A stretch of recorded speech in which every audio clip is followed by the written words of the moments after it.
Wat Sop Ruak is a Thai Buddhist temple located in the Wiang Subdistrict of Chiang Saen District, Chiang Rai Province, near the Golden Triangle, where Thailand, Laos, and Myanmar converge. Known for its striking pearl-white architecture, this temple has become a prominent landmark. Originally, Wat Sop Ruak was built along the banks of the Mekong River. However, due to flooding, the local community moved the temple approximately 500 meters from its original site, ensuring its preservation as a center for worship and community gathering. On the left sits a statue of Prince Vessantara, a legendary Bodhisattva, or future Buddha, whose name means, one born in the merchant quarter. The Vissvantara Jataka, which recounts a former life story of the Gautama Buddha, tells of his extreme generosity and selflessness, as he gives away everything, including his children and wife, to help others. Opposite stands a tower featuring a gilded statue of Pra Upakut, a Buddhist deity revered for his guardianship and control over water. He is called upon to protect seafarers, bring rain, or stop it. The statue depicts him in a seated half-lotus position, head slightly tilted upward as if gazing at the sky, with one hand holding an alms bowl and the other gently touching its rim. The temple also holds a unique place in local lore. During an aerial conflict in Laos, villagers sought refuge within the temple. A stray bomb reportedly fell within the temple grounds, but did not explode, which locals attributed to the protective power of the temple's principal Buddha image. The entrance to the temple's Ubot, or ordination hall, is guarded by massive Naga Makara, a mythical creature combining a Makara and a serpent or Naga emerging from its enlarged mandible. In this case, the Naga has 3 heads. A Makara is a mythical aquatic creature symbolizing water and abundance, while a Naga is a guardian of the Buddha and protector of the earthly waters.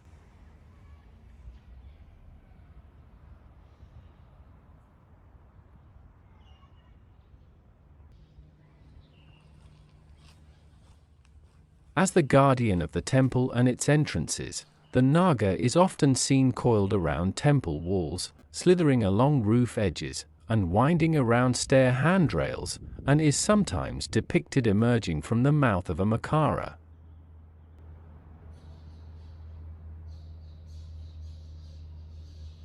In Buddhist iconography, the golden peacock on this facade symbolizes the sun, while the rabbit, representing the moon, together signify enlightenment. This concept mirrors the Chinese characters for sun and moon, which, when combined as Ming, mean bright, clear, or to understand. Above the main doorway, a niche holds a Buddha statue in the Maravijaya pose, alongside a statue of the young Prince Siddhartha, the Buddha to be depicted standing upright with his right arm raised and index finger pointed upward, a gesture that recalls the moment of his birth. On the upper side of the porch is a depiction of Garuda, a fierce, fire-breathing creature, half human and half eagle, locked in battle with a serpent. As king of birds and half-brother to the Nagas, Garuda is their natural archenemy in Buddhist and Hindu mythology. The inner gable features a golden crason mancorn, a mythological creature from the Himaphan forest, with the body of a lion and the head of a dragon.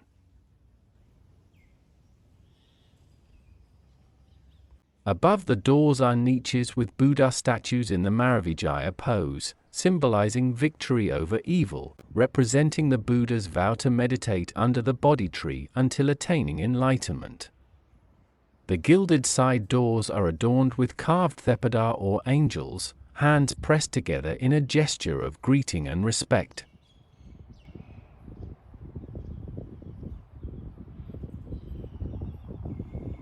Now, let's explore the inside of the ordination hall. Here, we find a large Buddha statue on a raised pedestal, surrounded by smaller statues depicting various stages of his life, emphasizing his path to enlightenment.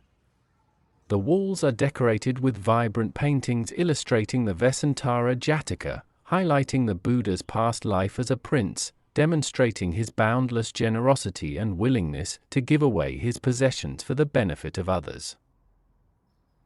The columns are adorned with lotus motifs, symbolizing purity, while the ceiling features celestial symbols and mandalas, representing the cosmos and spiritual realms. Prince Vessantara, a bodhisattva, was the son of King Sanjaya of Sivi and Queen Pusati.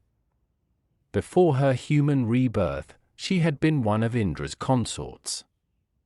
Granted 10 boons by him, she wished to become the mother of a bodhisattva destined for enlightenment. She married King Sanjaya and gave birth to Prince Vessantara. In his final incarnation as a bodhisattva, Vessantara was crown prince of Sivi, blessed with a sacred white elephant that brought rain. One day, he gave the magical elephant to visiting Brahmins from the drought-stricken land of Kalinga, causing a severe drought in his own kingdom. Angered, the people demanded his exile, and the king reluctantly sent Vessantara, his wife Maddy, and their children into exile. They left the palace in a royal carriage, which on the way they also gave away to a group of Brahmins. Thus, they eventually arrived on foot in the Himapan forest, where they started their life as ascetics. Meanwhile, Chuchok, a poor Brahmin from Kalinga, had entrusted his money to a friend, who lost it. To settle the debt, the friend gave his daughter, Amitada, to Chuchok in marriage, but her virtues sparked jealousy among the other women in the village. One day, the other women in the village attacked her near the village well, leaving her afraid to return. Hence, afraid to return to the well and fetch water for her old husband, Chuchok set out to find some servants to help his wife. Thus, Chuchok enlists the help of Chetabud, a skilled hunter, to navigate the perilous labyrinth of a dense forest, guiding him toward the hermit and sage, Agjuta, in hopes of receiving valuable guidance and counsel.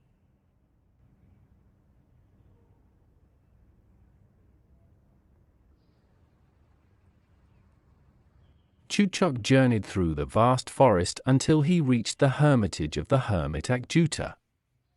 Upon arrival, he deceived the hermit, claiming to be acquainted with Prince Vessantara. Trusting him, the hermit Agjuta allowed Chuchok to stay the night. The following morning, the sage directed him toward the Himalayas, where Vessantara's hermitage was located. When Chuchok arrived at their ashram, he asked Vessantara, now dressed as an ascetic in tiger fur, to take Jali and Kanya as slaves to assist his wife. Upon hearing the Brahmin's request, the children tried to hide among the lotus leaves in a nearby pond. However, moved by Chuchok's story, Vessantara called them out and reluctantly gave them to the Brahmin.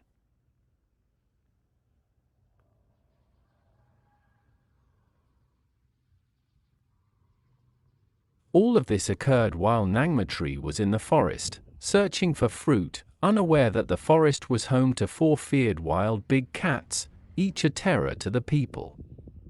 When she returned to find her home deserted, she asked Vessantara about the children, but he remained silent, seeking to shield her from the anguish.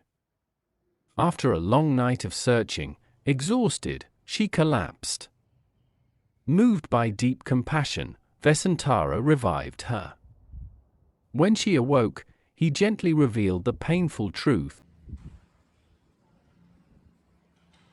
Indra, fearing that Vessantara's generosity will lead him to lose his wife, Nangmatri, disguises himself as a Brahmin to ask for her.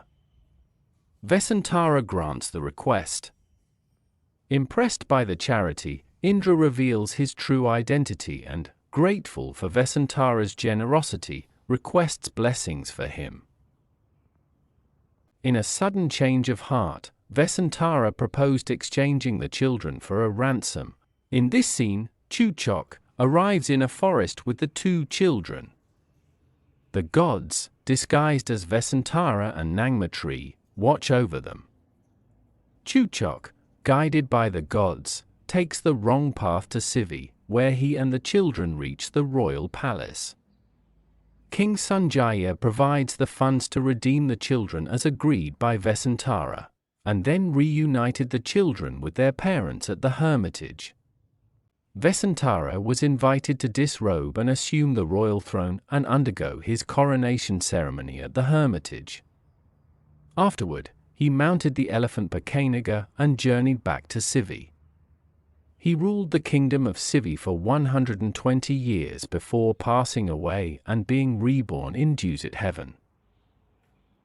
We now continue our exploration of the temple complex, beginning with the exterior of the Ubot. The eaves are adorned with gilded representations of the 12 Chinese zodiac animals. Here, we have the goat, the 8th sign, symbolizing calm and nurturing traits. Next is the horse, the 7th sign, representing strength, vitality, and an outgoing personality. The robust body of the Nagamakara is winding along the lower edge of the ordination hall, its cranach or flame-like tail rising up along the back of the final window. In the back corner, a climbing vine shows its fragrance-free, lilac blooms. This climber has the botanical name Petrea volubilis and is commonly known by a variety of names, including tropical wisteria, sandpaper vine, and bluebird vine. At the back of the Ubot stands a gilded chedi or pagoda, featuring niches that house standing Buddha statues. Here, we find an additional entrance gate, adorned with a gilded Buddha image seated in the meditation pose. From here, we head back toward the front.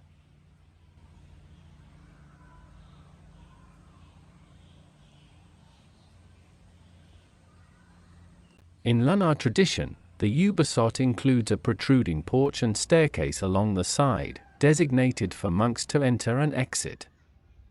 The balustrades of this one are adorned with makara, here without a naga emerging from their mouths. In northern Thailand, these creatures are also referred to as mom.